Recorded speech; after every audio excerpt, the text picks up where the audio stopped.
Oh my! North Carolina gets in, boys. Are you kidding me?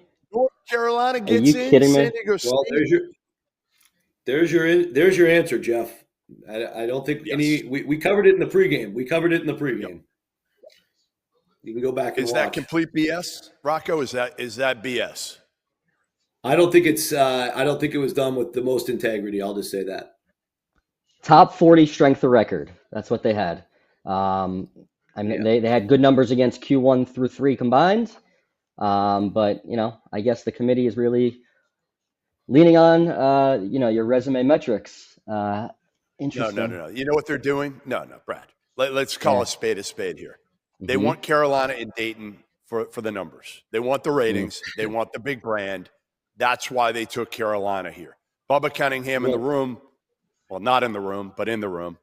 Didn't hurt matters. But they want the brands for Dayton. They were going to take Carolina and watch. They'll probably have Indiana too.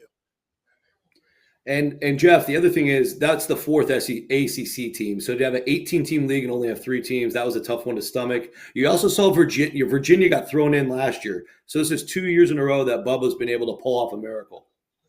Amazing. We see New Mexico as a 10 seed. Brad, but they did schedule, and they're rewarding them. They can justify anything they want. That's what I'll say. They can come up with some metric that will justify whatever decision they made. And in this one, they're going to use they schedule tougher than anybody else. And you can't argue with that. They just didn't win the games other than one in December against UCLA. That's it. Right. If they would have had a second one, I would have been fine with it. But just having the one was hard. New Mexico, we were all in agreement, a solid 9. Of course, in the Mountain West, you just add a seed number because you're always off by 1. So, of course, they get a 10. Which is probably bad news. Automatically add a seed number. I like that. Which is probably you also should put that on the Mountain West show, Jeff. Sorry, go ahead. I was going to say, which Marquette, is also New Mexico. All right. Yeah. Bad news for Boise State. Well, I'll leave it at that. Bad news for Boise State. Yeah, I think you're right. I mean, it happened last year. We had Nevada. We had Nevada a 7 last year, and they showed up as a 10. It's like happens all the time. Yeah. Anything else? Iowa State as a 3 makes sense. Yes. Like that. Nothing else in that bottom half, right? This is kind of a minor thing, but Lipscomb a 14. I predicted that. They had the numbers for a 13, but I think part of the thing we're going to see, Sunbelt Commissioner, keep in mind, is the vice chairman. So I bumped Troy up to a 13 because of that. And we'll see if they get that last 13. I'm telling you, this is what it comes down to.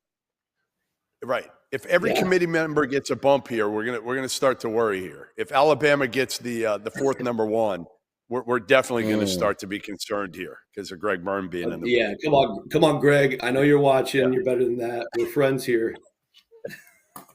All right. So South Region, how tough does it look? And I think we'll have a second here before we move on to the next region. How loaded is this? We got Auburn. We got Michigan State as the number 2. Iowa State.